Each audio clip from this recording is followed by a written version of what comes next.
Despertar Espírita, uma reflexão sobre o sentido da vida. Estamos iniciando mais uma edição do programa Despertar Espírita, uma proposta de trazer o espiritismo da forma mais acessível e partilhar com os companheiros aqui de debate, aqui de mesa, e também, é evidente, com os nossos ouvintes e com os nossos telespectadores, que em última análise são o objetivo que se quer alcançar ao discutir a doutrina espírita em vários dos seus aspectos. Mais uma vez, então, com a companhia do amigo e irmão Jorge Brandão, idealizador, quem primeiro lançou a ideia da gente formatar o programa, da Márcia de Fô, do Diógenes Chaves, e aos poucos vamos nos ambientando e nos acostumando entre nós, e também essa reciprocidade com os nossos ouvintes e telespectadores que no momento adequado terão oportunidade também de participar, de interagir. E a gente quer muito isso. Como havia sido anunciado no programa anterior, para hoje a ideia é tratar da reencarnação, que é um dos pilares, como Jorge Brandão há pouco também destacou aqui, antes de começarmos o programa, é um dos pilares da doutrina espírita. Para mim foi extremamente importante, foi a grande chave que abriu as portas das primeiras respostas que eu busquei junto à doutrina espírita. Mas, enfim, reencarnação. Jorge Brandão, queres começar a falar sobre reencarnação? Sim, é um tema realmente muito importante e provavelmente nós vamos voltar a falar sobre ele, mas é um tema que para alguns é simples de entender e para outros é bem difícil, bem complicado de entender. E é esse o objetivo que nós estamos aqui para trazer luz, trazer luz para esse tema, porque ele realmente é esclarecedor, ele é confortador e ele faz todo sentido quando nós pensamos em evolução. Então, o tema reencarnação, nós vamos debater nesses minutos que nós temos aqui, fazendo alguns esclarecimentos, como, por exemplo, a diferença de reencarnação e ressurreição. É algo que talvez nós possamos até começar essa nossa troca de ideias aqui. Muito bem. Márcia, o que é reencarnação? Qual é a definição técnica, digamos assim, doutrinária de reencarnação? Então, eu acho que a própria acepção da palavra já nos traz um pouquinho do que significaria, Reencarnação tem a ver com carne, tem a ver com corpo físico, tem a ver com matéria, Seria um retorno desse princípio inteligente, desse espírito em evolução a um corpo físico, Bem como você coloca, e realmente para mim também foi a grande chave. É um coroamento de uma explicação de todos aqueles pontos que estavam ainda como uma lacuna sem um desvendar, e que veio, de certa maneira, nos dar uma certa compreensão maior desse Pai bondoso. Então, fica difícil dissociar a continuidade da vida do processo da justiça e bondade divina, porque o histórico, e a gente vai debater isso aqui, de situações tão diversas entre uma alma e outra, entre um espírito encarnado e outro, entre uma pessoa e outra, entre uma criança e outra, os dramas que são vividos ali, e numa única vida, numa única etapa, tudo sendo recomeçado a cada nova experiência, fica difícil. Compreender realmente todo o avanço científico, todo o progresso que se tem e as oportunidades. Então Deus escolhe alguns eleitos, alguns têm tudo e outros não têm. Então realmente é uma grande chave para todos nós. Pois é, eu falei em chave, a Márcia falou em chave. Se fala muito também, Diógenes, no véu, no véu, que às vezes vai levantando o véu e as coisas vão ficando mais claras. Para você, reencarnação, o que isso significa? Reencarnação significa justiça divina. Ela justifica, como a própria Márcia falou, ela significa oportunidade, O progresso, ele é infinito. Então, alguns, né, como eu já ouvi falar, que alguns pensam que, algumas doutrinas dizem, né, que você precisa de um número X de reencarnações para evoluir. Se você não conseguir evoluir dentro de um número X de reencarnações, você perde a oportunidade. E a gente sabe que diante da justiça de Deus, diante do amor de Deus, essa oportunidade, ela é eterna, né? Quantas reencarnações precisamos para evoluir? Quantas forem necessárias?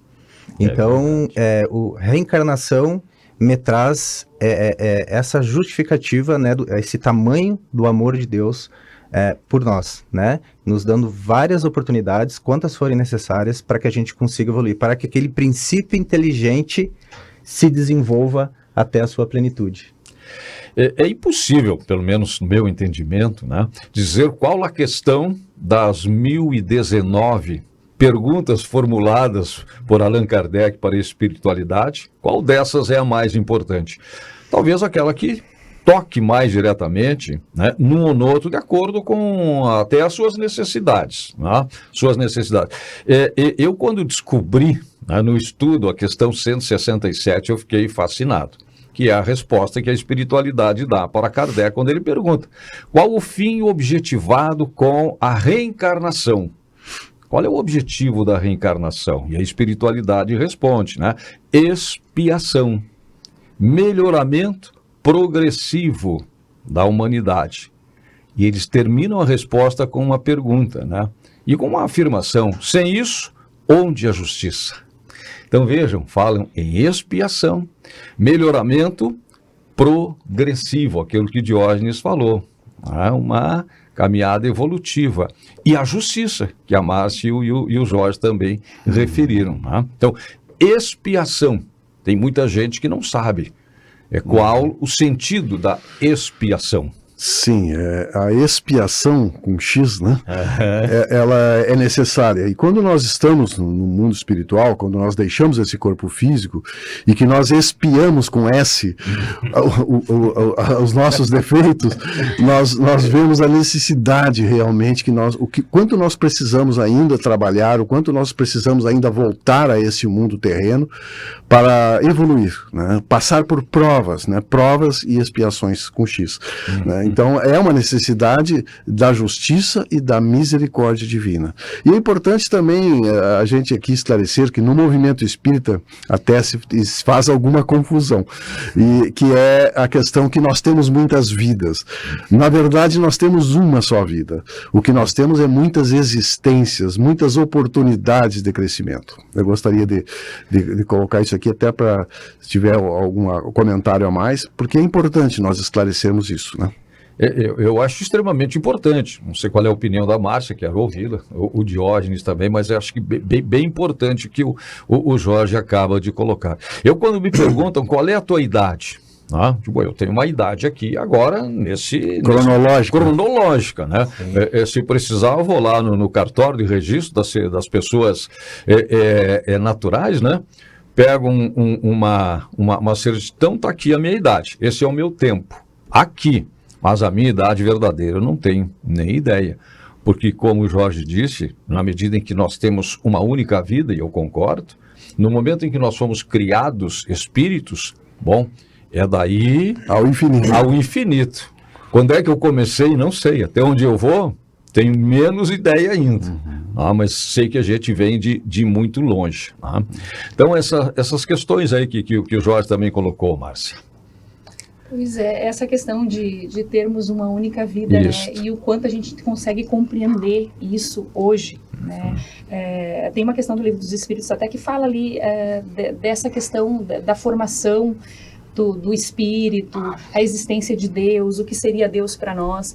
E em determinados momentos a espiritualidade nos diz que ainda não é dado a conhecer todas as coisas e compreender. E a gente começa, a partir do momento que se estuda um pouco e tateando um pouco mais a realidade do mundo, perceber que realmente isso é um fato.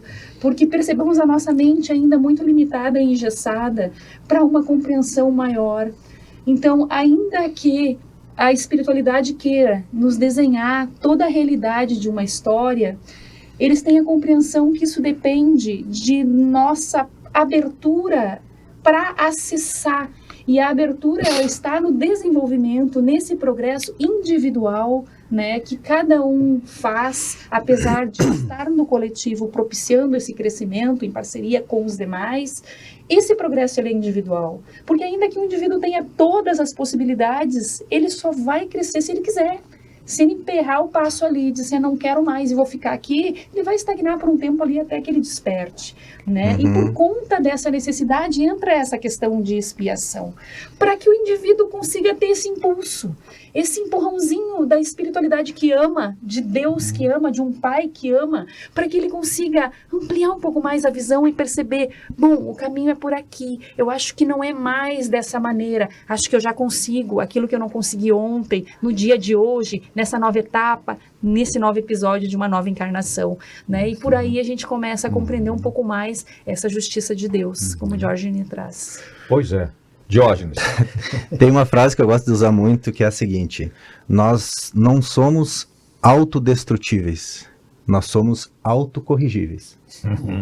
Né? Então, assim, alguns pensamentos nos trazem que nós teríamos uma única oportunidade para evoluir, uma única vida, né? Aqui. Se a gente não consegue atingir os objetivos de Deus numa única vida, nós somos punidos eternamente, nós perdemos a oportunidade, né? E a reencarnação, ela vem para dizer isso, ao contrário disso, que nós somos autocorrigíveis, que nós temos uma autocorreção que seria a capacidade de nos aprimorarmos, né, por nós mesmos, pelos nossos esforços espiritualmente. Então, a reencarnação, ela não nos dá uma única oportunidade. Então, ela vai ampliar, ela traz essa ampliação de oportunidades, e isso é muito reconfortador, né? Isso consola muito. E essa oportunidade de saber que nós temos a chance de retornar. Então, para pessoas, por exemplo, né, para entes queridos que partem, e a gente, acabou? E agora? Não, a reencarnação, né, ao estudar a reencarnação, o processo da reencarnação, a gente sabe que haverão outras oportunidades de continuar aquele elo, aquele vínculo afetivo, claro que em pensamento continua, mas no mundo corpóreo também pode haver outras possibilidades de continuar isso.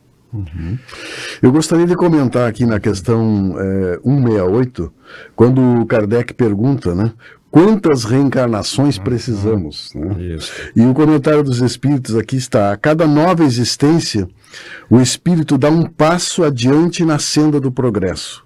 Desde que se ache limpo de todas as impurezas, não tem mais necessidade de provas na vida corporal. Então, isso é uma necessidade. Deus é um Pai de amor, de justiça, de bondade, claro. E Ele nos dá a oportunidade, como bem disse o Diógenes, desse aprendizado, e muitas vezes ela precisa ser pela dor. E talvez seja o meu caso, que entrei na doutrina espírita pela dor da incompreensão, né, até por um sentimento até de revolta, né? Então isso me trouxe a buscar respostas, né? Então é muito importante que eu considero a dor como um despertador, né? Se nosso pai tivesse outra forma de nos acordar, com certeza colocaria, mas é a necessidade muitas vezes de passarmos por provas mais difíceis, ou provas que promovam a nossa caminhada adiante, né? Porque é importante, né, que a gente tenha essa consciência, né, que a nossa caminhada, nós estamos num mundo de provas, né? Um mundo de provas e expiações. Então, como nós vamos deixar de querer passar pelas provas, né? São elas que nos dão lições, são elas que nos engrandecem, né?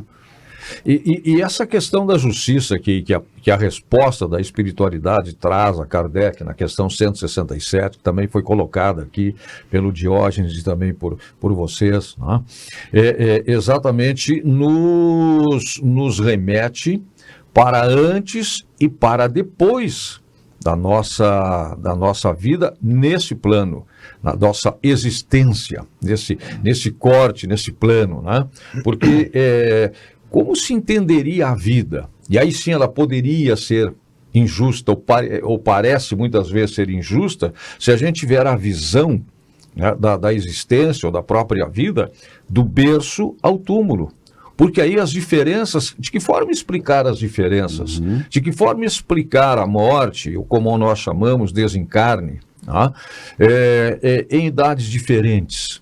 seres que vêm para cá e passam alguns dias, outros que acabam, entre aspas, morrendo, né, no vigor, no esplendor da sua juventude, mesmo da sua maturidade. Será que Deus trataria os seus filhos amados como sortudos ou azarados? É verdade.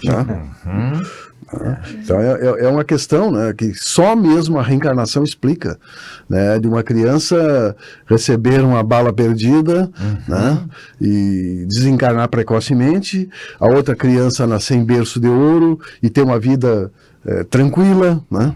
Então, assim, são os merecimentos e são as necessidades que nós temos. Quando nós começamos a compreender isso, nós começamos a entender, como André Luiz diz na série André Luiz, no livro Ação e Reação, ele diz: no mundo existem injustiçados, mas não existe injustiça. Então é importante que a gente compreenda, né, que a gente aceite esses desígnios de Deus, e a reencarnação bem compreendida, ela faz com que isso aconteça.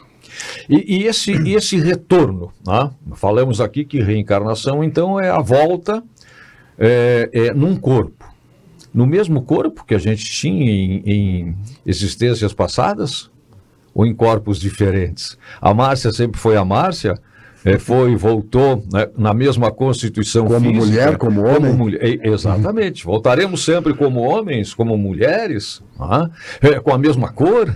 E aí? Nesse aspecto, a gente traz à luz da reflexão também aquilo que Kardec colocou ali para nós, quanto a esse caminhar da ciência, né, lado a lado com o Espiritismo, para nos trazer realmente uma compreensão racional, né, e coerente de todo o processo, né? Então, hoje a ciência já nos esclarece essa questão. Não precisamos mais, né, de nenhum raciocínio filosófico, religioso a respeito dessa fundamentação do retorno ao mesmo corpo, porque biologicamente é impossível, cientificamente é impossível. O que nós temos hoje de corpo de ciência, né, formal no mundo, já nos diz que biologicamente seria impossível trazer à matéria exatamente todos aqueles elementos que constituíram aquele corpo físico daquela forma, naquele formato, naquela aparência, naquela, né, estrutura. Então, é necessário o formar de um novo aspecto físico, de um novo corpinho físico ali, para recepcionar todo esse processo de continuidade. E melhor que assim seja, né? Pensemos bem. Eu gostaria de ser exatamente a mesma pessoa que eu fui ao longo das etapas? Será que não tem coisas ali que eu gostaria de reajustar, realinhar, mudar a minha cara, recomeçar do zero, reescrever a história numa folha em branco, como Deus nos dá a oportunidade a cada nova existência? Exatamente. Né? Então, tudo isso serve para reflexão. Pois é. E aí, até chegarmos à perfeição. É o nosso destino, né? E aí a gente vai para a questão 132, que o Jorge também tinha feito referência aqui antes da gente começar o programa, porque aí são duas perguntas chaves, né, do codificador. Sim, Jorge, claro. Eu queria fazer uma pequena observação a respeito, voltando um pouquinho antes, né, quando se falou assim, a vida é injusta, a vida é justa, né, porque, e esse é um tema bastante oportuno no momento que a gente está vivendo, porque o vazio existencial vem disso. Né? As pessoas não conseguem, algumas pessoas não conseguem olhar para a vida como sendo justa. A própria neurociência entende a vida como injusta. Né? Eu escuto alguns neurocientistas, bastante, por exemplo, Pedro Calabres, aqui do Brasil, né? Ele é incrível, mas ele usa o que a ciência traz aqui. Né, que ele diz que a vida é injusta mesmo, né? A gente precisa aprender a lidar com ela. Mas quando a gente vai para o estudo da doutrina, a gente entende que a vida não é injusta. E daí eu costumo fazer a seguinte pergunta: quem te deu a vida? Aí alguns podem responder: a minha mãe. É assim, a primeira coisa que vem: não, a minha mãe me deu a vida. Ela diz: não, mãe nenhuma dá a vida, né? Quem dá a vida, quem criou aquela engenharia da concepção ali, que possibilita uma nova existência, foi Deus, foi a natureza. A mãe, ela nos garante o direito de existir, né? Nos guardando por 9 meses. Esse seria o objetivo na criação, né, da mulher, nos garantir, por isso que eu acho que é incrível, né, a mulher nesse papel, né, que ela garantir nosso direito de existir. Deus nos diz, ó, vou te dar a existência, e a mulher vem... Física, né? Existir fisicamente. Isso. E ela consegue ali, né, guardar por 9 meses. Mas olha que interessante, se é Deus que dá a vida, se a vida é obra de Deus, ela não pode ser injusta. Porque senão o engenheiro falhou em algum ponto, né? Então eu costumo dizer que a vida ela jamais vai nos dar problemas, a vida nos dá desafios. Porque às vezes a gente está numa situação muito complicada na vida, uma doença, uma crise no casamento, alguma coisa assim, e a gente diz, meu Deus, que problema que eu tenho. Né? Foi traído, eu uso muito a traição, eu fui traído. Isso é um problema? É algo injusto da vida? Não, isso é um desafio para te trabalhar os teus complexos de rejeição, de abandono, para te rever alguns valores em ti. Não é para te sair achando que Deus é injusto, que a vida não tem mais sentido e se desesperar. Aliás, é importante essa colocação, Diógenes, e falando em desafios, é importante a gente ter a consciência, né, que Deus é um pai de amor, e não nos dá desafio maior que as nossas forças. Ah, sim, né? sim. Então, isso é importante, essa compreensão, né?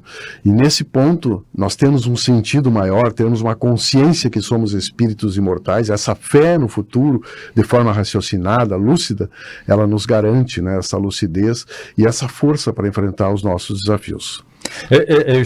Nós temos ainda alguns minutinhos mais nesse bloco, né? Enquanto o Diógenes estava aqui falando, eu estava procurando o capítulo aqui no Evangelho, que também, quando eu li a primeira vez, tive uma impressão, e quando eu reli, quando eu me dediquei a estudar, a grande luz que veio, que é bem isso, que faz a distinção muito clara entre quem cria o corpo e quem cria o espírito. Quem cria o espírito.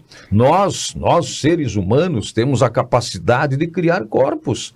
Nós somos co-criadores, na medida em que nós criamos corpos. Todos nós somos frutos da união de um homem e de uma mulher.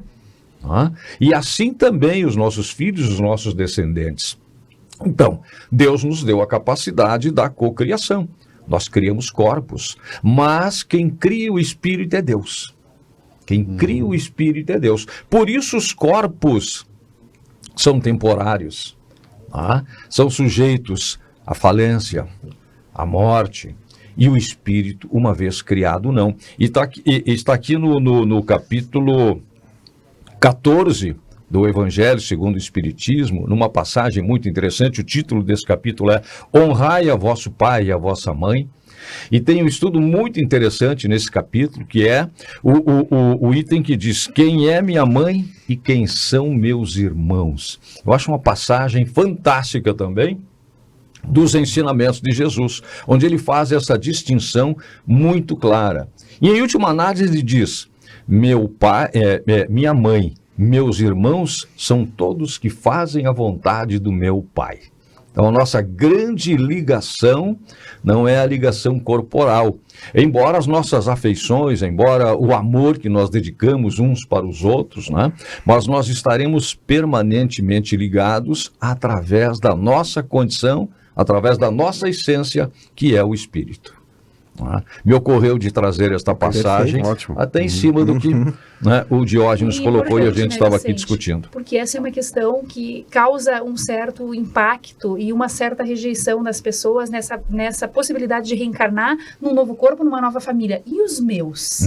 Como é que ficam os vínculos? Esse desapego é difícil, né? Então, daqui a pouco seja um tema também para a gente trabalhar no próximo bloco um pouquinho, né, dessa ligação. Porque a nossa família espiritual é muito mais numerosa do que a família que temos agora aqui. Sim, claro. E essa questão, e para mim esta é a palavra-chave, desapego. Mas para chegar a isso tem que ter um grande grau de compreensão, inclusive desse sentimento da perda. Eu perdi a minha filha. Não perdi. Ela cumpriu uma etapa continua viva, retornou para a verdadeira pátria, para a verdadeira pátria, para a verdadeira vida, que logo em seguida estaremos lá. Logo em seguida estaremos lá. E tudo que aconteceu foi fruto. E aí, gente, porque um assunto vai se conectando com outro, né? Aí nós voltaríamos para o nosso planejamento reencarnatório, que eu considero também um assunto extremamente importante. Aquele momento em que nós assumimos compromisso em função dos nossos insistentes pedidos para voltarmos, para termos mais uma oportunidade. E, aliás, a fila é grande. A fila é enorme. A fila é enorme. Como assim? Eu não pedi para nascer, eu não pedi para estar aqui, para estar enfrentando esse problema. Não pedi para ser teu filho. Então. É verdade. Olha, nós pedimos e imploramos para que fosse bem assim, né? Tá bom? Vamos fazer um intervalo, voltamos em seguida. Estamos só no início da discussão sobre reencarnação. E tudo, né, que esse tema abrange, como todos, né, da doutrina espírita. O Despertar Espírita já volta. Despertar Espírita, uma reflexão sobre o sentido da vida. Escola Nossa Senhora da Providência, 57 anos educando com base nos princípios pedagógicos guarnelianos. Faça parte dessa história. Atendemos berçário, educação infantil, anos iniciais, anos finais. Escola Nossa Senhora da Providência. Educar pelas vias do coração. Fone 3221-1862.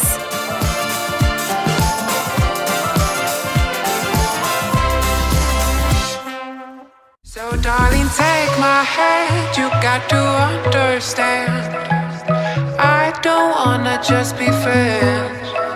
Come away with me and live my fantasy, I don't wanna just be friends.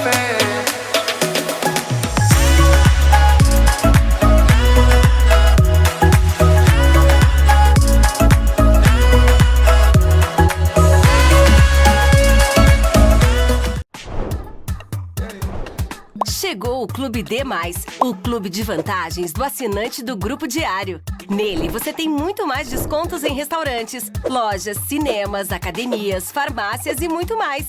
Vencer mais. Assine agora pelo WhatsApp 55-3213-7272 ou pelo site do Diário. Clube D+, muito mais vantagens para você. Aos 28 anos, a Della Páscoa Engenharia segue sua trajetória com a missão de oferecer serviços de excelência aos seus clientes, apresentando soluções que possam melhorar a qualidade de vida das pessoas, encurtando distâncias e contribuindo para o desenvolvimento social e econômico de nossa região, através da infraestrutura, tecnologia e sustentabilidade. Della Páscoa Engenharia, há 28 anos transformando a cidade e região. A rede de postos DSL completa 7 anos com combustível de qualidade Santa Lúcia. Unidades modernas, estrutura e serviços para atender com conforto, agilidade e excelência. Para quem é fiel DSL, a rede oferece o aplicativo Postos DSL. Com ele, os clientes têm desconto no combustível e participam das promoções e programa de pontos para a troca de brindes e produtos da loja. Postos DSL Santa Lúcia, agora com 7 endereços em Santa Maria.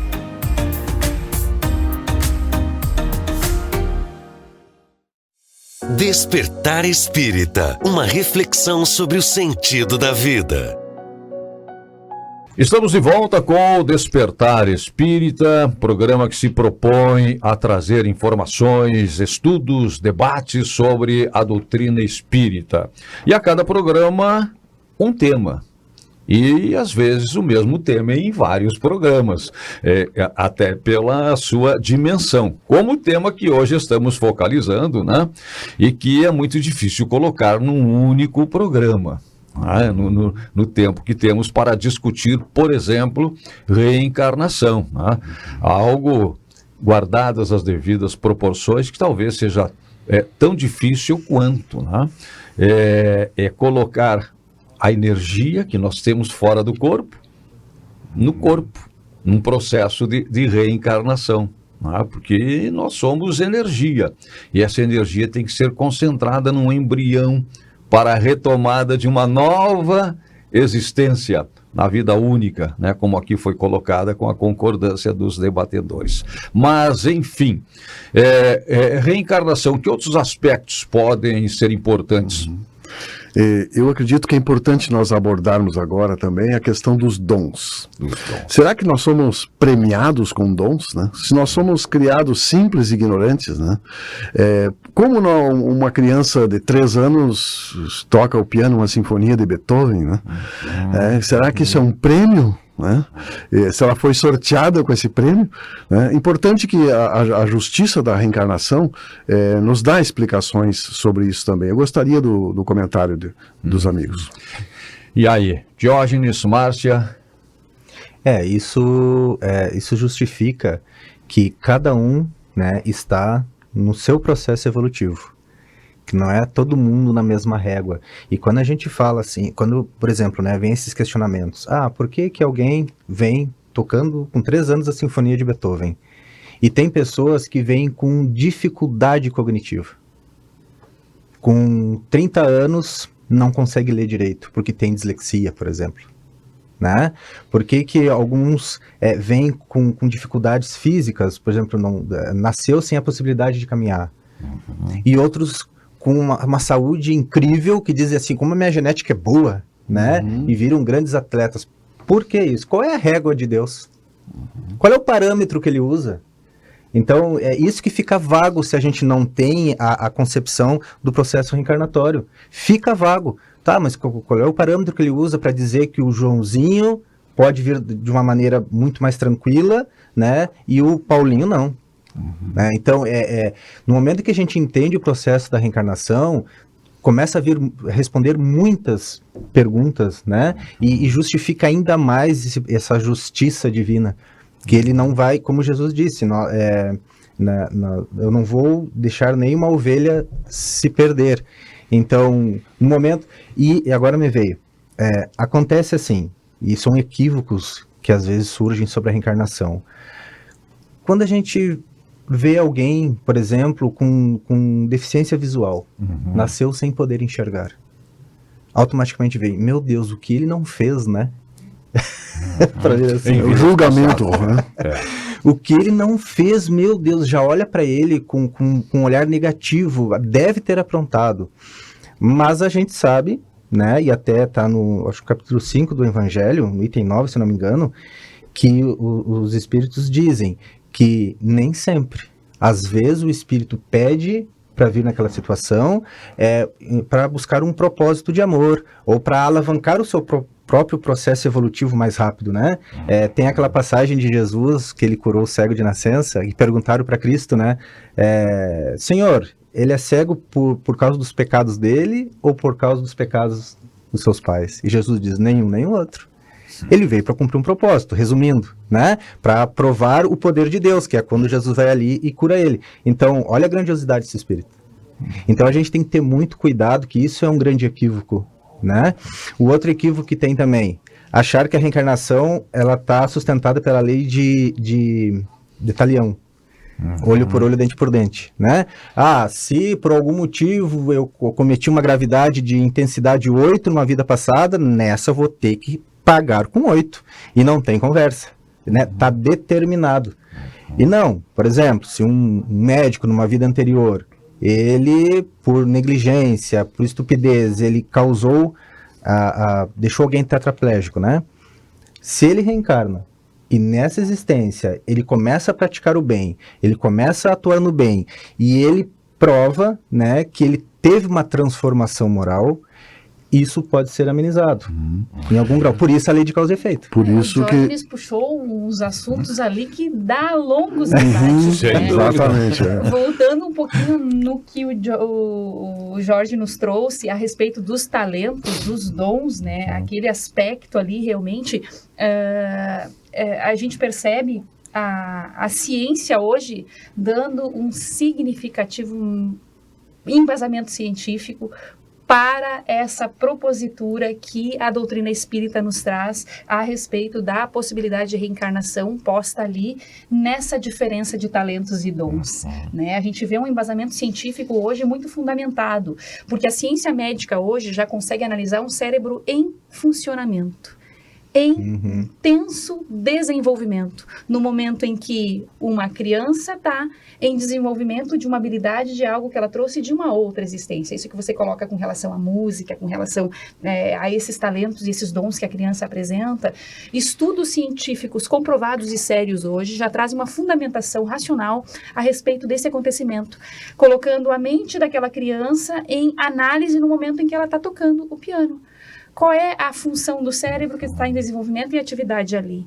E aí se identifica que é a área da lembrança, a área da memória, em intensa atividade. E em vários outros estudos feitos nesse sentido, com essas análises que foram possibilitadas graças ao avanço da ciência, que hoje consegue dar uma fundamentação racional para todo esse contexto, trazendo fidelidade àquela propositura de Kardec, trazendo junto com a espiritualidade dessas informações da continuidade da vida, da reencarnação, de que não é milagre divino, né, determinadas diferenças entre um indivíduo ou outro, que as experiências trazem para nós toda essa fundamentação daquelas situações e contextos que cada alma precisa passar naquele momento, né, e até para aqueles que têm dificuldade de ver, dificuldade de olhos de ver, conseguir, puxa, mas o que está acontecendo aqui? Uma criança com 6 meses de idade, como a gente tem aí catalogado já, falando 2, 3 línguas, aos 6 meses de idade,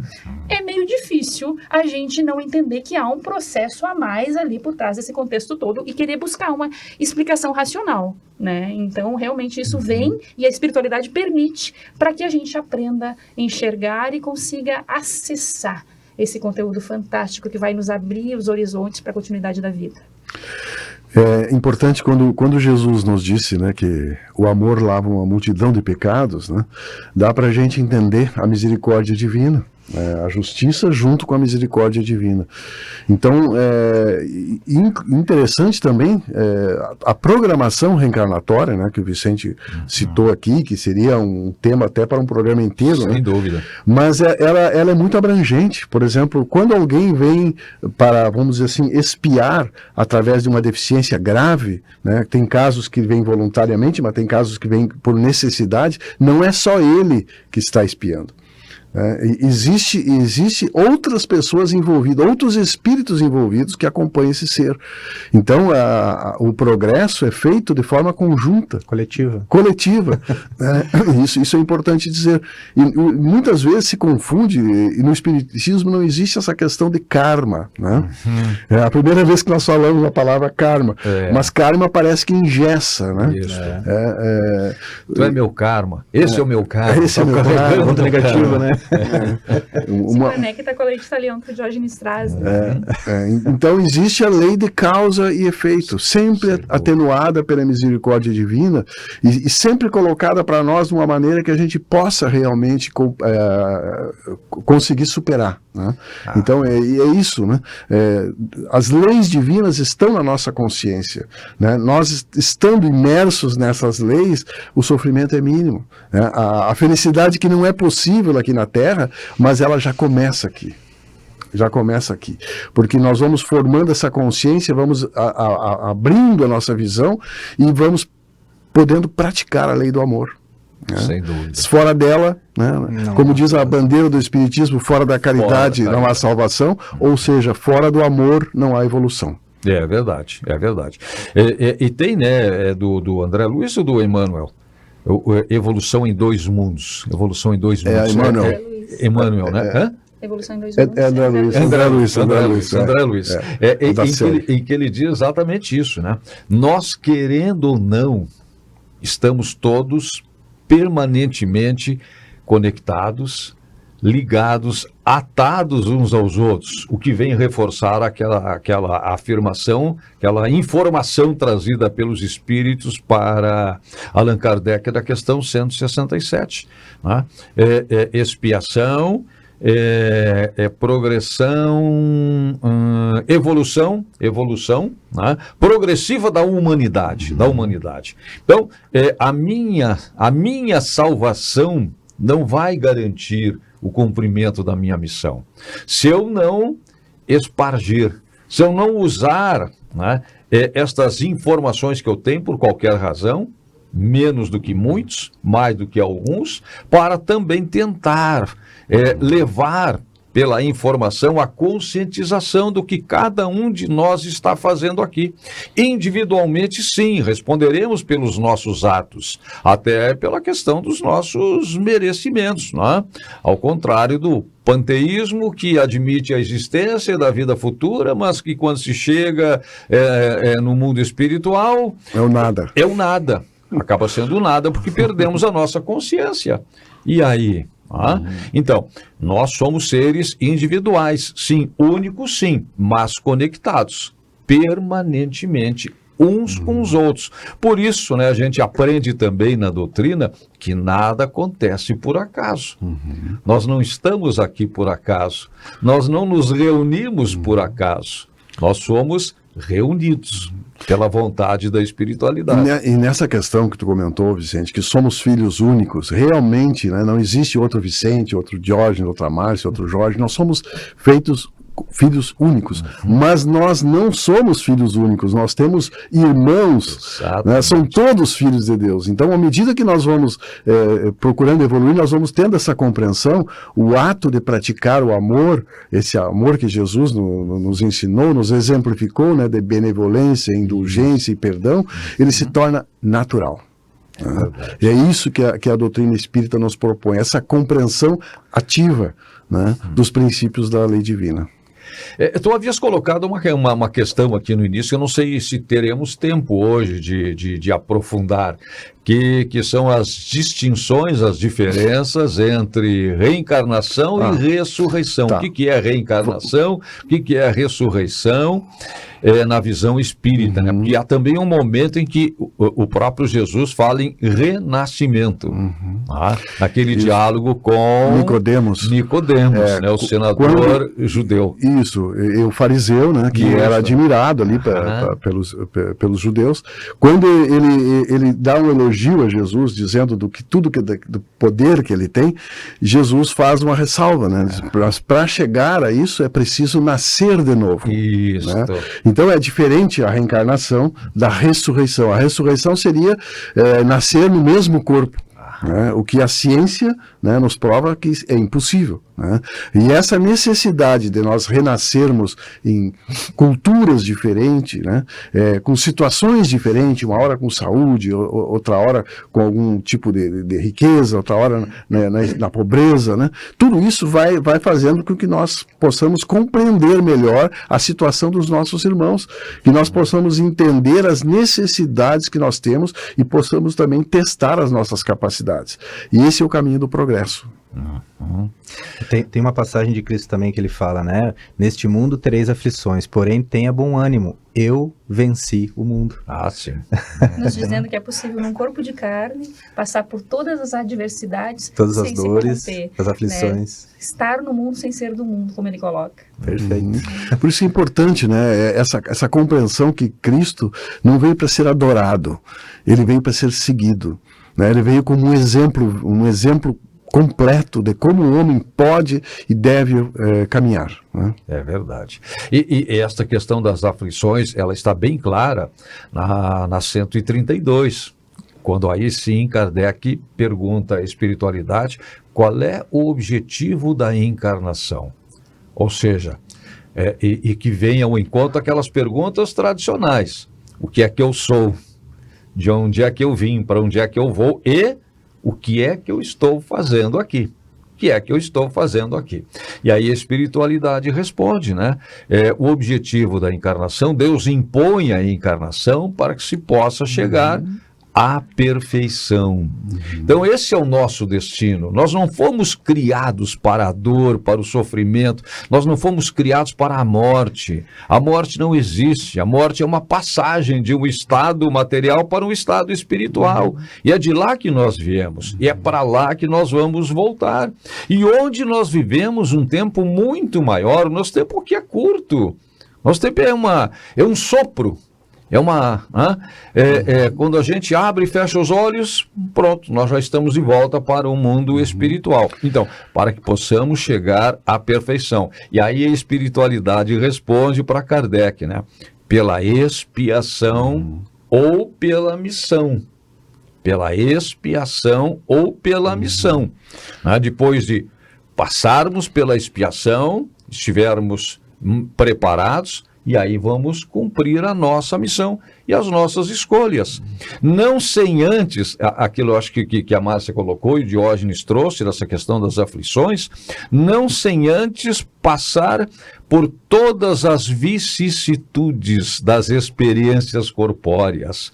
Não é por um ventinho forte, não é por uma dificuldade, por todas as vicissitudes das experiências corpóreas, até que nós possamos adquirir a consciência de sermos também colaboradores, co-criadores da obra divina. Então vejam que fantástica a missão, a oportunidade que é dada a cada um de nós. Isso se entende pela reencarnação e quando a gente recebe uma informação que vem lá do mundo espiritual sobre os objetivos da encarnação, sobre as razões pelas quais hoje estamos aqui. Sim, aliás, o nosso trabalho de co-criadores, ele deve ser feito a qualquer momento. Isso. Nós não podemos perder a oportunidade, né, de trabalhar na obra de Deus. Se nós vamos esperar ser perfeitos, né, isso não pode acontecer, isso é um longo caminho. Mas mesmo dentro das nossas imperfeições, nós temos condições todos os dias de sermos co-criadores da obra divina. Até quando nós estendemos a mão, né, quando nós colocamos a mão no ombro de um amigo que está triste e dizemos, conta comigo, né, quando nós damos um sorriso, né, quando nós procuramos divulgar essa obra maravilhosa de Jesus, através principalmente dos nossos exemplos. Né? Então, ser co-criadores, né, da obra divina é realmente uma grande missão de todos nós. Muito bem. Alguma outra consideração sobre ressurreição? Jesus, ele foi um revolucionário, né? Também trouxe um despertar de visão para todos nós e perene. Ele sabia que permaneceria. Que apesar da incompreensão daquele momento, né, aquela alma evoluída ali, né, governador do orbe terreno, sabia o que estava fazendo e sabia que isso ia ficar e chegaria o nosso momento de despertar. Teve a paciência necessária com todos nós, né? Tem uma passagem que num diálogo dele com Públio Lentulus, ele tem a oportunidade de chamar Públio a essa questão de despertar, né? Públio, tem a oportunidade agora de modificar todo o teu destino, mas está em tuas mãos, seguir-me agora ou daqui a milênios. É contigo. A decisão é tua. Eu sei que é assim que vai acontecer. Foi o que ele quis dizer ali. Não há outra saída, né? A única forma de você compreender a Deus e mudar a tua caminhada é dentro dessa informação que você está recebendo a partir de mim agora. Não que eu seja a única saída, mas esse conteúdo que está sendo expressado do Pai através de uma personalidade presente aqui na caminhada ao teu lado é que faz a diferença na tua evolução. E tens a oportunidade. E deixou com ele. E deixou com ele a bola. Joga no momento que você quiser. Eu estarei aqui, né? E deixando sempre essa porta aberta para todos nós. Aliás, o senador romano Públio Lentulus foi de encarnação em encarnação até chegar a Emmanuel. Emmanuel, exatamente. Nesse processo evolutivo. Né? Então vemos que ele, lá naquele momento, aceitou o convite e começou a sua caminhada, a sua evolução naquele instante. Muitos de nós recebemos esse convite também naquele instante. Muitos antes, muitos depois, mas enfim, tivemos a oportunidade de ter contato com toda essa proposta, certamente, e alguns deixou para daqui a milênios, mas estamos chegando nesse milênio. E às vezes a gente não ouve o convite, e aí a vida vem e nos derruba, nos sacode, nos desperta. A amigadora. É amigador. Aliás, eu acredito que nós estamos num momento que nós estamos mais do que sendo convidados a evoluir, nós estamos sendo convocados. Né? Por isso a nova era, né, essas mudanças todas que estão acontecendo, e essa necessidade de nós acelerarmos o passo. Né?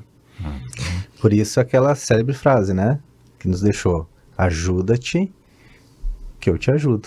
A questão do livre-arbítrio, bem como a Márcia falou ali, né? Deixo nas tuas mãos, é contigo, mas eu estou aqui pronto para te ajudar. Na psicologia a gente fala muito isso para o paciente, né?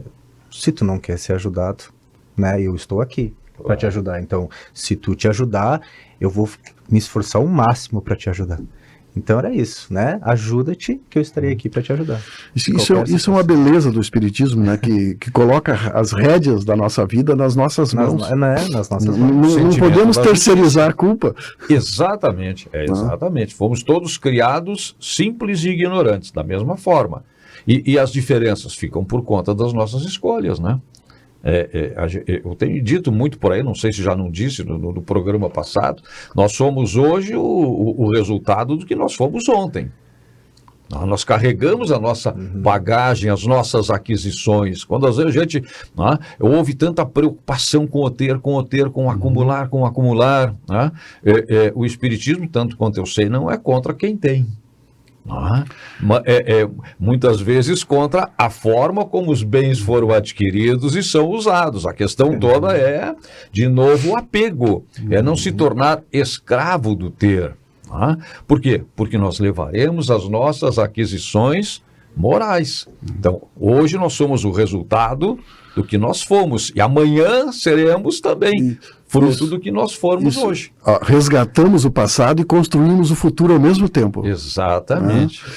E isso é algo importante da gente se dar conta, né?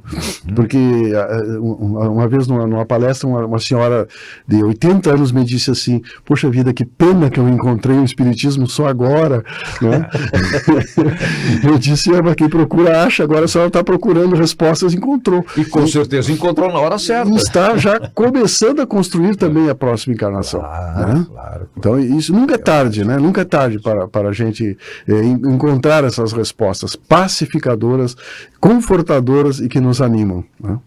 Muito bem, eu penso que nós já estamos nos encaminhando então para o nosso tempo. Estamos no limite do nosso tempo, né? Quem é que deixa a mensagem de encerramento hoje? Diógenes, Márcia, Jorge. Joana de Ângeles tem uma frase muito bacana que ela diz que nós somos como flores e pedras, que as flores elas só precisam do nascer do sol para despertar, e é um tropismo divino, ela se vira e desperta. E muitas pedras por aí precisam da dinamite, que muitos de nós somos como pedras, que precisam da dinamite da amigador, que vem nos fazer despertar. Então fica o convite para que a gente possa nascer para esse sol, se virar para esse sol que é o Cristo, essa possibilidade de despertar a partir da doutrina que nos possibilita, não apenas ela, mas qualquer filosofia que nos leve a uma conexão com uma compreensão maior da vida, que possamos seguir como flores, mais leves, mais suaves, sem a necessidade de um estanque da vida de maneira mais firme, mais incisiva. E nesse processo todo, lembremos sempre que a caminhada ela é individual, sim, mas ela não é solitária. Estamos o tempo todo acompanhados, amparados por esses benfeitores queridos que nos brindam com a oportunidade de conviver com a espiritualidade maior que está ao lado de cada um de nós na conta de mentor, de trabalhador espiritual, conduzindo famílias, conduzindo almas. Então, estar aqui é uma bênção para todos nós. E caso a gente precise do dinamite, né, que a gente entenda que diante da eternidade, o que é um instante de sofrimento? Ou o sofrimento é um instante. A visão da vida futura sempre vai fazer a diferença. Que possamos nos encontrar aqui mais vezes, muitas vezes, neste despertar espírita. E contamos, evidentemente, com a participação, com a companhia sempre dos nossos ouvintes, dos nossos telespectadores. Internautas. Internautas também. Porque as plataformas digitais hoje são as mais diversas, né? E todas também são instrumentos desta comunicação que a gente quer transmitir e receber no feedback, na interatividade. Também, né, no momento oportuno, que a gente vai ver qual a melhor forma também da gente saber, afinal de contas, o que os ouvintes, os nossos internautas, os nossos telespectadores estão pensando e o que gostariam e o que podem trazer também como contribuição. Despertar Espírita volta em uma nova edição, sempre com assuntos desta grandiosa doutrina que nos esclarece, que nos informa, que nos consola, que nos conforta. Até o próximo encontro. Despertar Espírita, uma reflexão sobre o sentido da vida.